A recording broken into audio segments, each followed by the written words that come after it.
discussions throughout the day.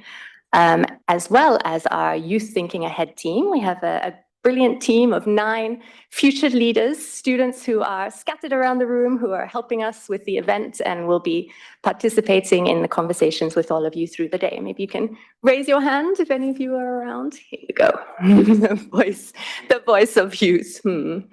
I see a few errant hands in the room. Secondly, we aim to transport a group of friends and colleagues to an alternative perspective, bring a higher vantage and take you out of the silos of your institutions and day jobs.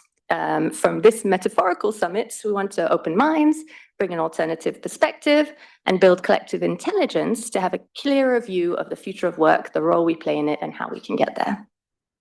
This is even more important as we tackle today's themes of working with the unknown, and dive into the subjects of migration and AI, and especially poignant as today is Global Refugee Day, and we'll be thinking especially along with colleagues around the world around pathways to employment, livelihoods, and empowerment for displaced populations.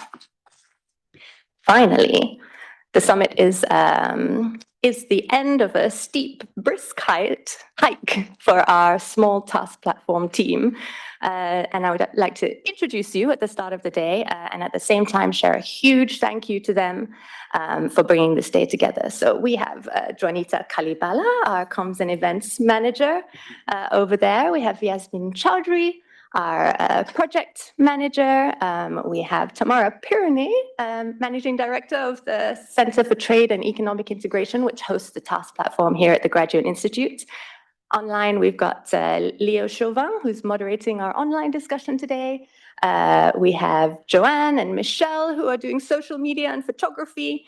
And last but definitely not least, otherwise I'll be in trouble, are our TASC platform co-chairs, Cédric Dupont and Gudela Grote, who are the intellect behind this operation, and they'll be your moderators for the day ahead. Cédric is Professor of International Relations and Political Science here at the Graduate Institute. He has an incredible background in global governance and will be diving in and leading us through concepts related to systems thinking today. You'll all be curious about the post-its and pens on your desk, and that will all come to light a little later. Gudela is Professor of Work and Organizational Psychology at ETH Zurich, and she works on accountable artificial intelligence development and use, in particular advocating for transparency, fairness, and interdisciplinary collaboration in this field. So she'll be steering us through the murky waters of AI with her experience.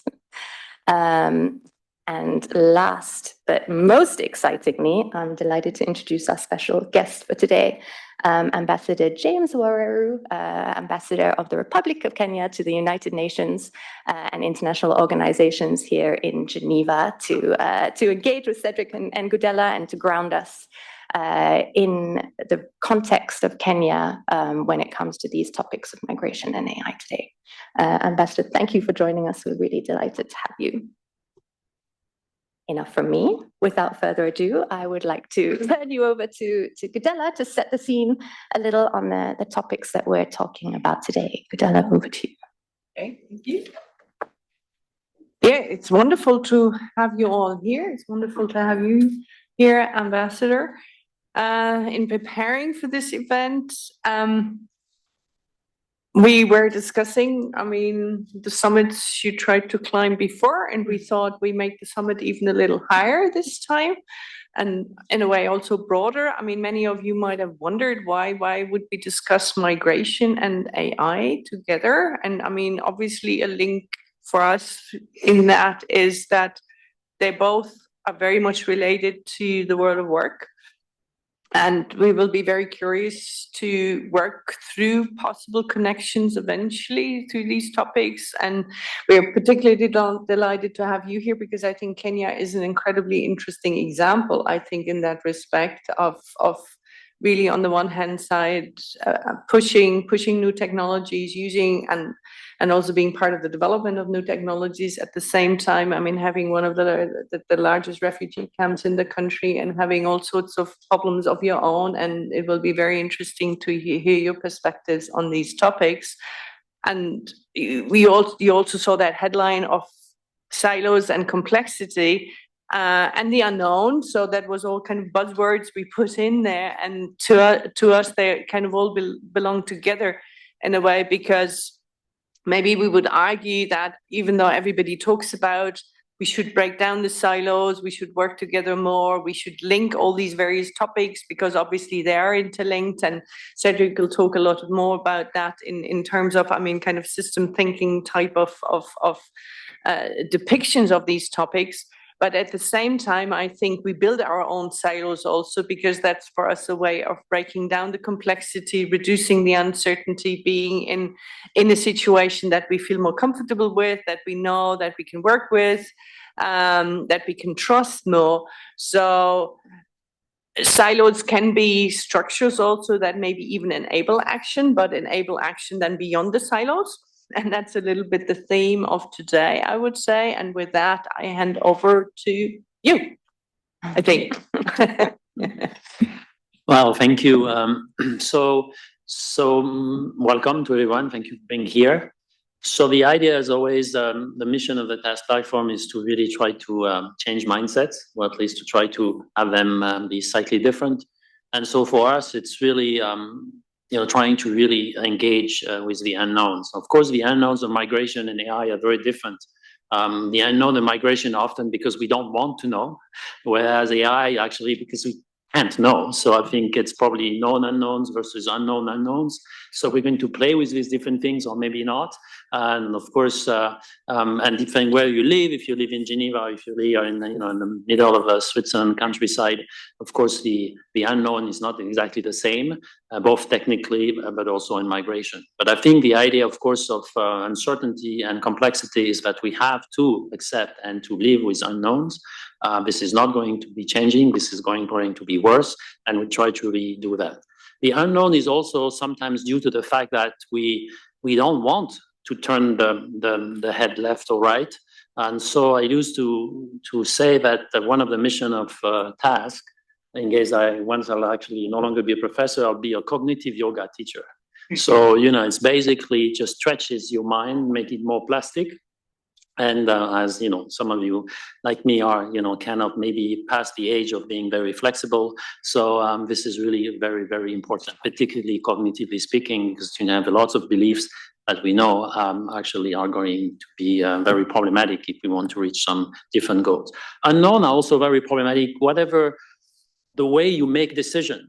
In decision-making policy, we have these two very big paradigm in decision-making. You either take decision, following a logic of appropriateness. You follow routines, you follow rules, you follow norms, whether they're social, they are formal, informal. And of course, if the routine has not been designed on something known, then the routine is up for grabs. So what do you do with the routine if you face someone who does not fit within the box, right? So clearly this is very problematic, and a lot of decisions we make, not only organization but also are based on routine. So unknown, a very big shock. It's also a shock for those that follow the logic of expected consequences. The risk maker, the thing, you assign probability to thing, and then you say, probability get rain today is 30%, so I take an umbrella or not. But then, of course, unknown is also problematic. You can reduce things to risk, so this is known unknowns. This is what banks have been doing before 2008, and the result. But I think, generally speaking, they have unknowns that are really unknowns. And in that sense, you can assign any probabilities. Keynes himself was saying that really kind of almost a century ago. But I think without that, we'd still pretend that we can, deal with unknown unknowns in that logic. So whatever logic you follow, unknowns is challenging. And so you really have to try to either reduce them or to try to really cope with them one way or another. So that's why we picked also this notion of unknowns on terms of complexity, and we'll like to challenge you.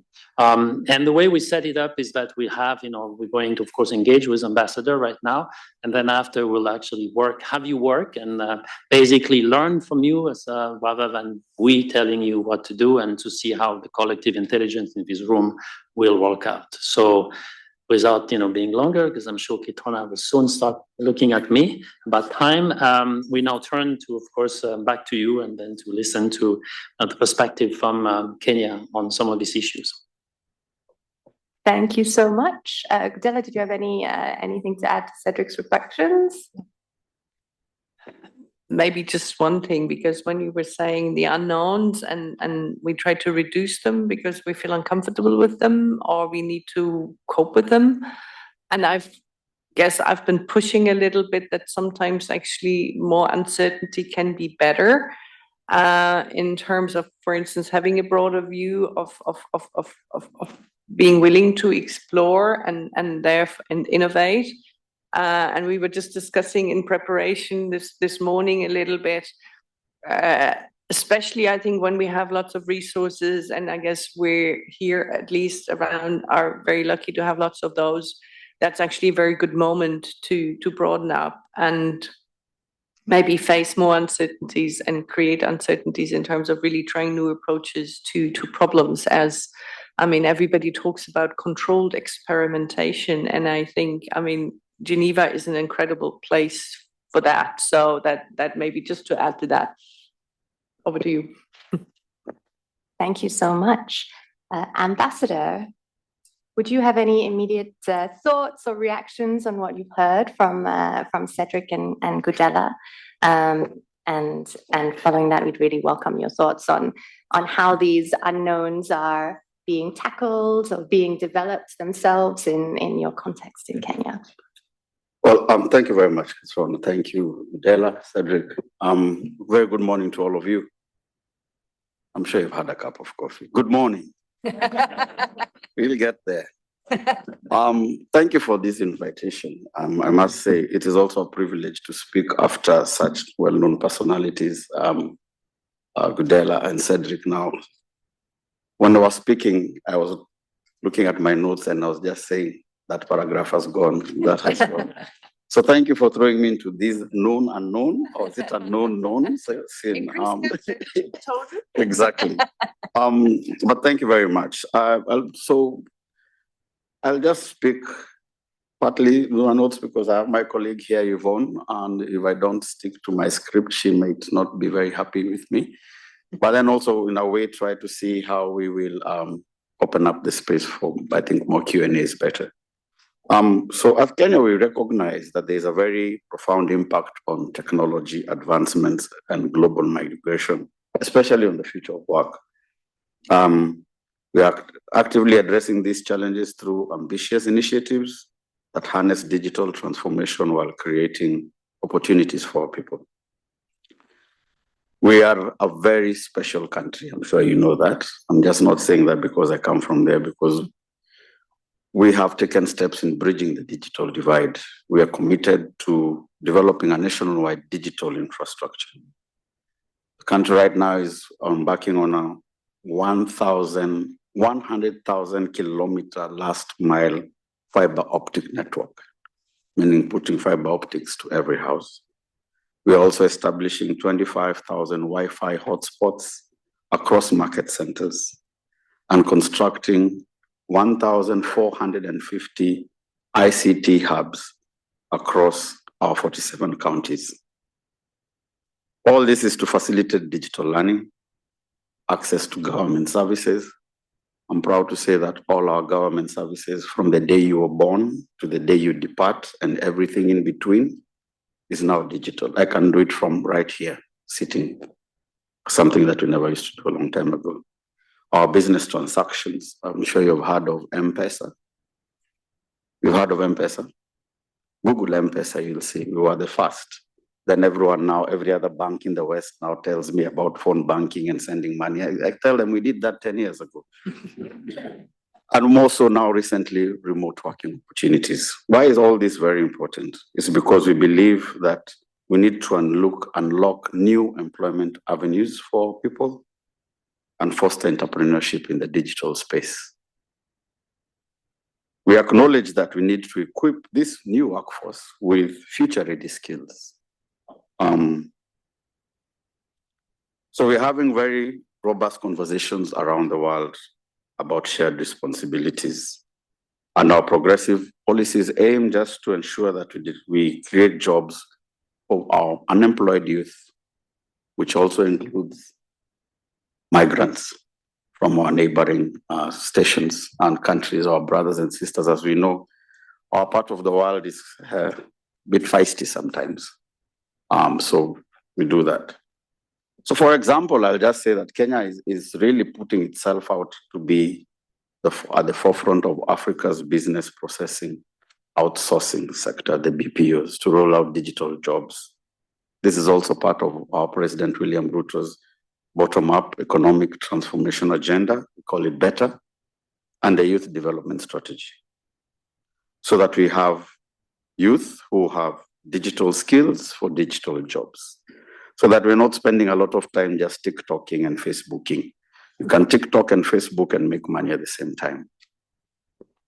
So we want to leverage on the opportunity of social dialogue to ensure a collective and understanding of the technological disruptions and implications in the workplace. AI is very good, but it comes with a huge disruptive cost. Cédric, you said you're beyond the age of learning new. I'm also there. Things that are doing different. My colleagues at the office do things that would have taken me 3 days to do in 2 minutes. And I think of them, wow. So it is true that the future of work needs to be turned on its head and to ensure that everything is together. But all this is required that we need to have a very multi-structural, multi-stakeholder AI governance framework that brings together not only governments, industry leaders, civil society, academia, and the workforce itself. So these silos that governments will go and think they know how to write for business, and business will think that government does not know anything. That's what they tell us. Academia will think that both business and government don't know anything. They write their own papers. So each of these sectors are operating in their known unknowns, is it unknown knowns, and coming up with something for someone else. So what's the first thing we need to do? Is put all of you in one room. And this is what our president did, and I'm not joking. That's what he does. Industry, business, government, everyone get into this door. I close that door. When I open that door, I want a document, one document that speaks to each one of you. That is the approach that we need to take. So we also must demystify AI technologies. It's very important. I find it difficult to understand it sometimes. You can imagine the generation ahead of me, what happens, and raising awareness and engaging citizens in shaping the future of AI. But also as we're coming up with these new concepts, let's try and also ensure that we include African knowledge, the wisdom and ethos of our pasts. Because we have a way of thinking that things are new. They're just done differently. If we go back, we'll always find there was AI in the days of my grandfather. They just didn't call it AI. They called it something else. So we believe that the African ethos that promotes inclusivity, participatory governance, by rejecting centralized power structures, promoting collaborative, participatory leadership based on the consent of the governed, and aligns with the call for moving away from the current concentration of power amongst a few elite actors and institutions is very crucial. That is why this administration of our government has, they call it the bottom up. Stop sitting in those rooms and thinking you're writing for someone else. Let the person write for himself what he needs to do that. So now let me get into migration. Now, as you're aware, and if you're not, Kenya is one of Africa's largest refugee hosting country. Some people are shaking their heads. I don't know whether you want to challenge me onto that. And yeah, that's our line and we stick to it. So we have had a very long history and ethos of welcoming and integrating migrants and refugees into our society, to the extent of where now they're not only in schools, they are also in government, they're also in governance. Some of them are your councillors, some of them are your members of parliament. They're fully integrated. We say there's a generation or two of some of our neighbors who don't know any other home apart from Kenya. So we know that also when it comes to economic inclusion, this cannot happen in a vacuum. It must happen with a very conducive environment and development record.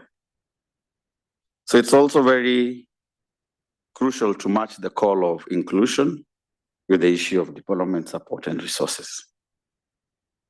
But good policies are not a panacea. They'll not be the magic bullet. Policy is very important, but if it is not anchored on the right economic and development environment, then it just risks to become aspirational words on paper. So there's a greater emphasis that require to have environments that are dynamic in this very, very dynamic world and with this very, very dynamic field. So to build trust, fostering collaboration and breaking silos is very important. And we also need to have regional platforms, more cross-sectional platforms for dialogue and knowledge. And this is, I think, a very good place to start. But context matters. You said context, Cédric, does matter. A problem in Geneva may not be a problem in Kenya, and vice versa. So the economic, security, historical, social, governance, context all vary from country to country, so one size cannot fit all. So there's a drive for the social inclusiveness and inclusion. Right from the start when we're coming up with these policies to try and build future of work and all these other things, let's speak to many people. But there's also need for funding so that that supports the economic integration of refugees and migrants into society. For this fund is the one that finances initiatives such as providing access to education, vocational training, entrepreneurship programs, enabling these populations to become more self-reliant and contribute to the economies of their host communities. I'll give you the simple example of the Somali community in Kenya. If there's any community that came, integrated, and are now a strong pillar of our economic sector in Kenya, it is the Somali community. I'm sure if you look at the Somali community in Geneva, you will say the same thing. Go look at it and come back to me. But establishment of funds should not be an end in itself, and this is where we have a slight problem sometimes. We create all these global support funds, all these things, but then they just stop there. The funding itself is not equitable. The funding itself is not predictable. The funding itself comes with such crippling conditionalities and bureaucracies that we might as well not have a fund at all. We need to move from that. And this is again coming from our experience, especially with some of the other international organizations I will not mention, but you're in the neighborhood somewhere here. They make it so complicated dealing with something that should be very obvious. So, can this be done? I think so. The simple answer is yes. And allow me to demonstrate it to you in a second. You remember the digital hubs I talked about at the start, the 1,450. They're called Jitume. Jitume is a word for Kiswahili, means send yourself. So you're sending you into the new realm. So they're called Jitume labs. They have trained to date almost 400,000 Kenyan youth, which includes refugees and migrants. And this started 1.5 years ago, I think, right? Yeah. Out of this, about 120,000 youth, including migrants and refugees, get employment through digital jobs. So you do not have these long queues for going looking for visas to go and work abroad. You work in your bedroom. How sweet is that? Through this digital program, we have digital devices installed in 22,000 public schools across Kenya. So we are trying to catch them when they're young. Again, don't use TikTok for TikToking.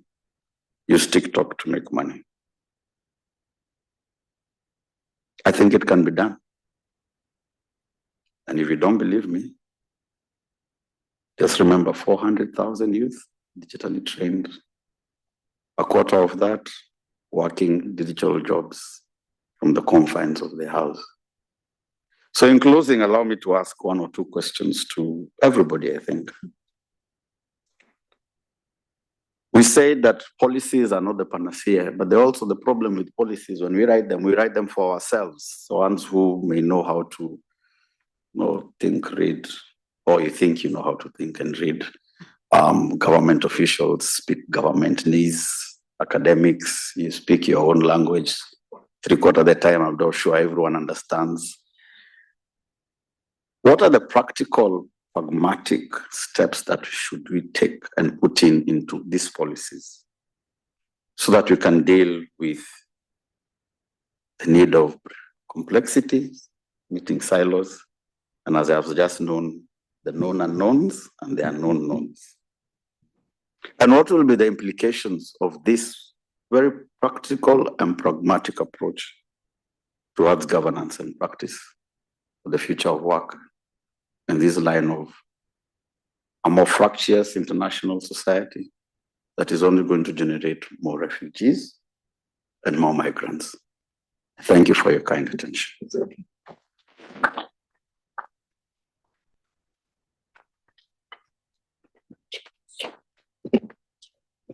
Thank you so much, Ambassador. I forgot that I had a job of moderation. I was too busy taking notes of your inputs.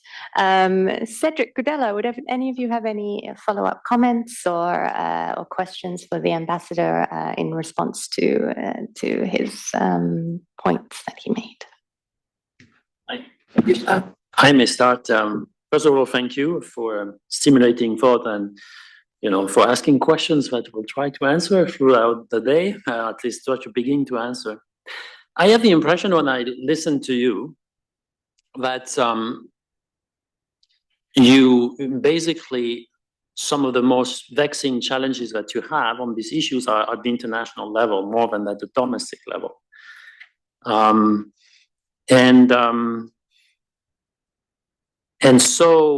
And particularly when, you make your remark on funding and conditionality on funding, but also the fact that, of course, the world is more going further apart than together. But would you have, because you mentioned some regional platforms, so would you have example to give us that, at least to keep some optimism on what could happen at the international level? Because I think we are very optimistic when you listen to what has been happening at the domestic level, but then the image is kind of not exactly the same at the international level. And so I know that you've been based before in New York, where the politics is very high. Here it's very technical. How you think, or things that are happening on the African continent, whether in the East African community or, African Union or anything else that could give some hope for, this kind of ability to pull together at the international level. It would be interesting to hear some thoughts or example you may have on that. Well, thank you. It is true, but as you said, domestically, it's very simple to put up a plan domestically because you have got, let's use refugees. They've come, they're in a separate camp. We have got two of the biggest, Dadaab and Kakuma. So when they're around that area, it's very quick to bring in schools, education, health, institutions, the road infrastructure, because you have to do it. Now, the thing that when I say the funding has to be predictable is that, remember, when you're doing this, you're also pulling resources from another side part of the country. So there's a void that needs to be filled. Then also when you're hosting refugees, you're also doing it on behalf not only of your neighbor, but of the whole world. Because where do they go? So that is the pattern I'm saying that, and if I cast a long shadow, it may be the truth, where the people come up with all these conferences, people come up with all these pledging conferences, you come up with all these ideas, but the funds do not trickle down.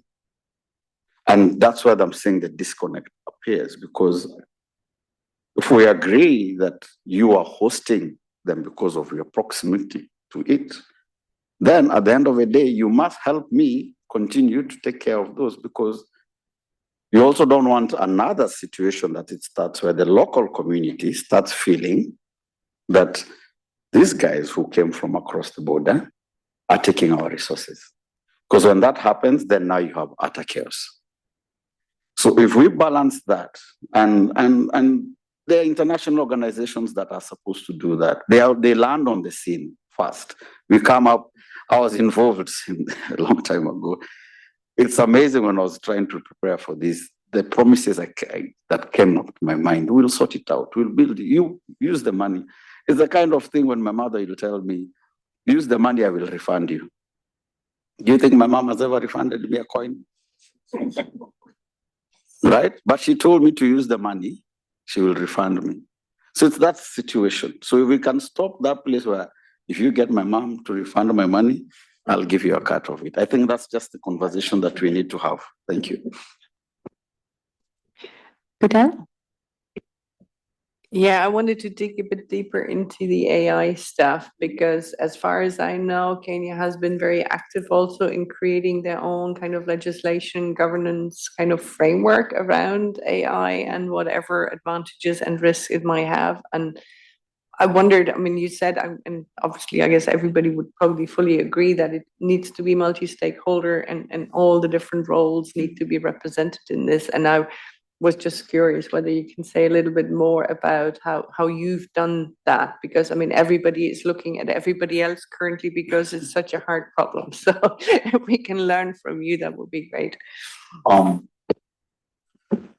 think how we've done that, and it's difficult because like you said, everyone is looking at everybody. But we have a digital master plan that was set by the government that runs from the year 2022 to 2032. The only problem with digital master plans is 1 year into it, it's already obsolete. And what I can say we have is right from the leadership of the person of His Excellency, the President. I don't think there's any, even if you Google him, if he doesn't talk about digital jobs, that digital this, come I buy you a cup of coffee. Then you have the Ministry of ICT. It's also headed by someone who understands the technical bits. Because I'm a lawyer by profession. I can draft for you a bill, but I need your help to explain to me the technical bits. So how is it best done? Let those who understand their business do their part. So you guys who understand IT and more tech, my tech understanding is very limited. Maybe just using a mobile phone and stuff. There's my nephew does wonders. My daughter, she's 12. She knows how, she tells me, Dad, you only use 20% of your phone's capacity.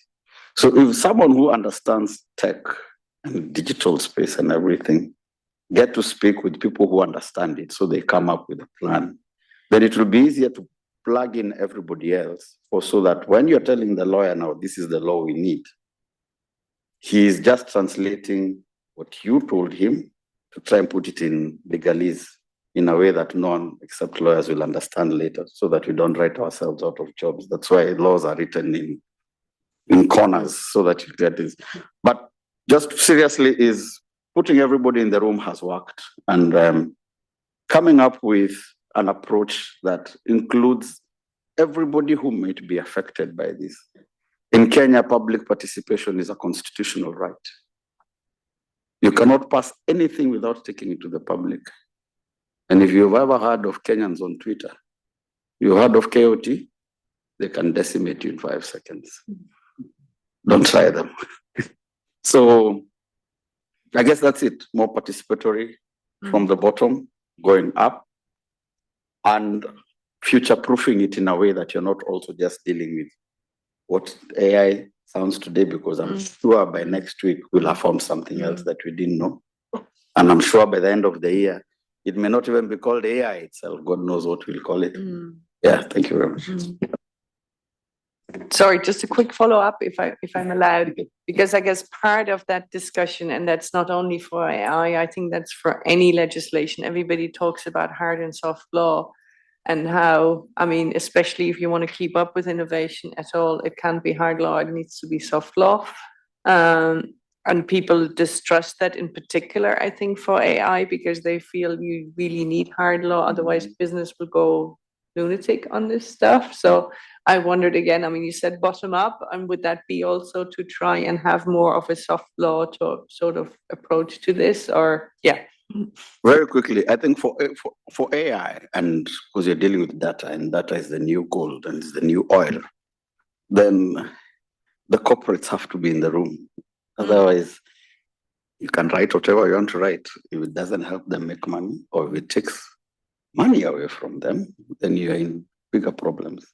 So I think it's a healthy mix of hard, soft, informed by everyone and working for everyone in the way someone wants it to work for themselves.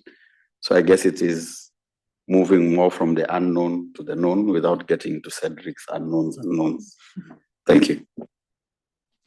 Thank you so much. We have a little time for reflections, thoughts, comments from the room. I know we have a very diverse audience today, from our future leaders to representatives from missions of other countries, to experts in both these fields, and interested parties from IOs, etc. So please jump in with your thoughts or any questions for our panelists.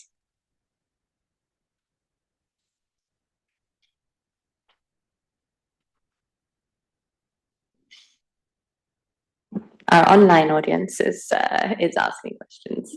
Not yet. I wanted to encourage the.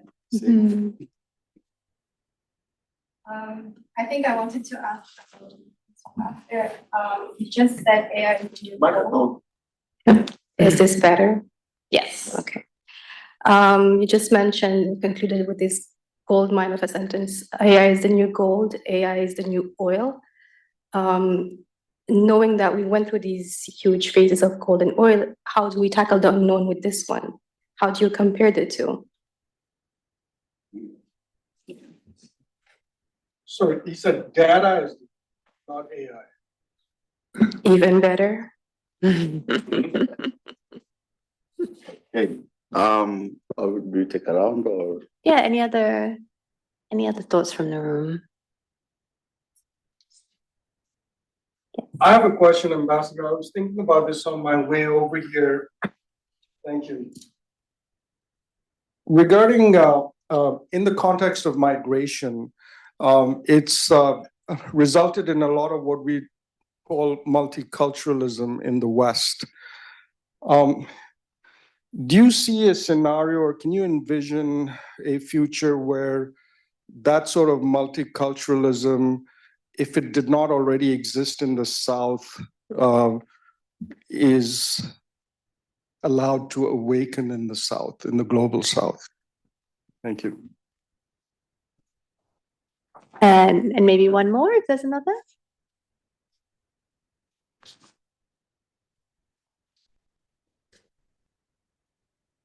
Fine. Okay. All right. I was let people sit in the silence for a moment. Thank you. Data and AI being the new, when I say it's a new gold, it's a new oil, it's, to me, how I look at it, and maybe in a very pedestrian. Remember, I told you my knowledge about some of these things is a bit limited. Maybe I shouldn't have said that. But what drives the world? What drives economies these days? What drives anything that we're doing? It's about data. I hear there's metadata. It's about ICT movements. It's about now artificial intelligence. So if we do not take care of when we repeat the same mistakes we did when we were during the gold rush in the Wild West, then now we had the oil rush. So in my mind, I'm now saying now we have a data rush because everyone is trying to step on each other's toes to be the leader, the person with that patent and all that thing. How can we get ourselves out of it? I really don't know. But hopefully that the lessons we've learned in the past, and I mean, and this is where now there's an awakening, I think, even within the international organizations, the International Telecoms Union, ITU, the Universal Postal Union. There's a conversation about AI in every international organization that I have walked into here. It's becoming front and center. And I think it is when we start having those conversations within the different silos, then maybe one day we might get into this nice, huge one-bedroom silo that we should get to ourselves. But I'm open to ideas. I'm a hopeless optimist when it comes to life. I hope one day we get it correct. Now, multiculturalism in the West, and can it awaken it in the global South? My very personal take, and this is not the ambassador speaking, this is James speaking now. Why was there an upsurge in multiculturalism in the West? It's because for a very long time, the West, Europe, UK, America, Australia, was the only place that could take migrants and refugees. That's just the truth. There are countries that, especially the Scandinavian countries, opened up their doors at the height of when the refugee crisis started happening. And this was first happening within Africa, and we need to be candid with each other. But over time, the refugees and migrants don't want to be too far away from home. Because remember, everyone wants to return home one day. I've not met a refugee who wants to remain a refugee all their life. So if there are opportunities within your neighborhood, you want to stay there. So there's, to me, it's a natural progression of now the multiculturalism that we're finding will be more so in the South. So you have Kenyans moving to Tanzania, Tanzanians coming. We have, like I said, 2 generations, almost 3 generations of our neighbors who don't know any other place, and they will move from there and we'll get them. The funny thing is that some of them have become naturalized by a former president, by a stroke of pen, naturalized some of these as now they are Kenyan citizens. So as more and more is happening, when we have all these fractious wars now that are happening all over around the world, they will not move very far. And you will find most of them will want to move to the global South because the West is also changing itself. We are now headed towards more nationalism, heading back to resetting the station. I'm sure you heard all these things. I'm sure you followed all these European Parliament elections. That in itself, I want to believe, will drive now the next phase of migration and refugees in status to the global South. I hope I've thrown you into the unknown knowns there. Thank you. Cédric, Gudela, any thoughts on those 2 questions? Oh, we had more questions from the floor now, stimulated. Let's start with the gentleman at the front. We'll go with 3 questions here. Thank you very much. Thank you very much, Ambassador, for your explanations. I want to take it a bit further, what you said about societal changes. I think we talk about AI, but AI is only possible because we increase computing facilities very much. If you don't have good computers, you don't have AI. Now we see these days that already in the north, countries will not export computer production and facilities and wants to restrict the markets. We have seen the example of America with China. I think we can also see this with America, with India. And I fear with the upcoming fake of political thinking in the north, that we will see more restrictions on production of facilities in the south. Now, my question is, how would you, as some of the spokespersons from the south, act to that? Would you like to see changes in the multilateral system? Would you like to make alliances between other continents? I think it's a question we have to pose, because if we don't phase out this threat to multilateralism, I think employment facilities and growth will be greatly damaged in the future. Thank you. Thank you. We'll take a couple. There's one at the front here. Some light questions for Thursday morning. Thank you very much to you and to the organizers. Ambassador, you mentioned the fact that funding is a problem. Funding is an issue, comes with conditions. And let me pose a question to you. Your friend in Rwanda, an official of the government, calls you up and says, they're offering me money and facilities to house refugees that they don't want in the north. These refugees wouldn't naturally have come across, but they're sitting at their borders and they want them out. What advice would you give to your Rwandan friend? And I'm sure you have an appointment next time. next week. Thanks.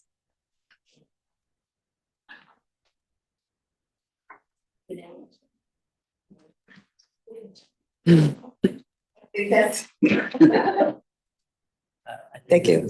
Hello, testing. There we go. Hi, good morning. My name is Melissa Pitati with the Solidarity Experiment. Thank you so much for offering this space for us to have these conversations, which are so important. When I worked in the Somali refugee camps in Dadaab in 2011 and 12, I was so impressed with the hosting population of Kenya, the way that there was generosity, the way that there was innovation. I was at that time learning about M-Pesa, the data and cash transfers. I thought that was so innovative.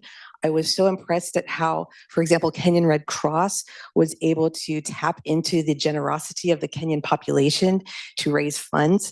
And for me, that really inspired me. It really inspired me because I realized we don't have to rely on a future where we're asking other people to come in and save us. We can tap into our own capacities wherever we are and the creativity of our people to really show solidarity.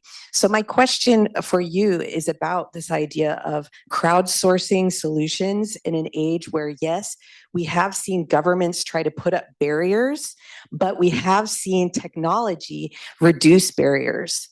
And we have opportunities when we look to our friends in other places and we see the innovations happening, we can crowdsource our solutions and our capacities. We can share our capacity instead of having this mentality of capacity building and development. So I was curious from that perspective of this idea of really tapping into where there are things that are working. Do you see that we could have a future of work where we are crowdsourcing our funds to support people in crisis from the people themselves? Not relying on a few, maybe 10 top donors, but we're actually tapping into the generosity and the compassion that people have around the world. Do you think that is a possibility, or do you think that's just pie in the sky idealism? Thank you. Over to you, Ambassador. Could Wow. you answer all This those was questions supposed to in be around a- 3 minutes? This is supposed to be a light 5 minutes or so. confused Geneva weather morning. I'll start with the last one. It is good. Melissa, I think you said your name is you lived in there. Would crowdfunding and crowdsourcing more? Absolutely, yes. I'm sure you've heard of the word Harambe, right? In Kenya, again, one of those things that people think that they came up with the other day. From the time we came up, we have got this thing, it's called Harambe. I have a problem. You help me solve the problem. You donate this. And it's done for anything. Burials, birthdays, weddings, everything. So can crowdsourcing work? Absolutely, yes. You said the Kenya Red Cross, most of its funds are given by everyday, ordinary people. Okay, you need one in a while, big-moneyed man to fill in the gap. But it's every small thing that is given. And remember I said about when you have a local community, a local host community, leave alone the entire country, but the locals around, if they are generous and welcoming, then the stigma of being the one who came across the border starts killing off and you start getting humanized again. Because you have to remember, this person did not come because they're not tourists. They are there because of an unfortunate incident that has happened back home that has forced them to temporarily leave home. And that's always their hope. That's why I said everyone wants to go back home one day. Changes in the multilateralism sector, it is true. Multilateralism is facing its, I think, biggest challenge. But we keep saying that every other time when it comes around. But the resilience of multilateralism, I think, is what keeps it together. But it can only work when it is rules-based and everyone sticks to the rules. The problem we have is that some people think that sometimes the rules apply, they don't apply, or they don't apply to me. Now, the wars that you're seeing again, remember when I said, if corporates feel threatened, they will either come up with something, force government to come up with something. So those wars will be there because it's all about money to them. And if I had any sort of advice, is tell them, come to Kenya. We have an entire industry that is making smartphones, locally produced smartphones in Kenya. Locally produced, they sell for something like, I think, 50 francs or something, but it is a proper smartphone. And if you know anyone who wants to look for a place to run away from the wars that they're having, I'll show them. We have over 400 and something special economic zones. And you'll see increasingly corporates will always go to the place where it is easiest for them to do business, to manufacture and to make money. So alliances with industry will naturally happen. If you throw corporates in a room from every country, they'll come up with a solution. We just need to be there to be able to enable it. Now, the last one is the trick, that's what I call the banana skin question. My friend from Rwanda, I have very many friends from Rwanda. What would I advise him?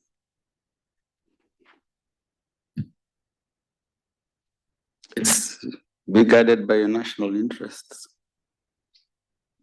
If you feel that works for you, who are we to say no? Because the reason, at least they are offering a solution. Everyone else is condemning, but I've not heard anyone else offering a solution. So what would I tell him? Be guided by your national interests, and I'll pray for him that he makes the right choice. Thank you. A huge thank you to all three of you, and especially to you, Ambassador, for being in the hot seat this morning. We warmly appreciate your insights and the really tangible examples that you've shared. They're going to set us up for a wonderful and hopefully practical, hands-on discussion in the day ahead. So thank you once again, and thank you to all of you for your questions and your brain power. We will go into a short break now. Pardon? You said very much so. Yes, over to you. Thank you. You know, it's stimulating, but these days I have a problem. I am coming to a space like this, talk, and then leave when the action has started. So I really wanted to stay, but Again, they may not allow me to stay too long, but just to say, to me, it's an absolute pleasure. I was just telling Cédric here, when I was a young man, Geneva was one of the places I wanted to come to school, and the Geneva Graduate Institute was a place I wanted to come. I have come finally, but not as a student. And just to thank you all and wish you most deliberative discussions, and our mission, myself, our staff, are always at hand. If you ever want to continue, we love visitors. You will drink the best tea or coffee you've ever had. I can guarantee you that. And I think I may just have put the kitchen guy in trouble. But we are generous, and we can give you a nice warm cup of tea. Better coffee than you've ever tasted anywhere else. I'm serious. And thank you, and do have a lovely rest of the day. Thank you very much, Asanteni sana.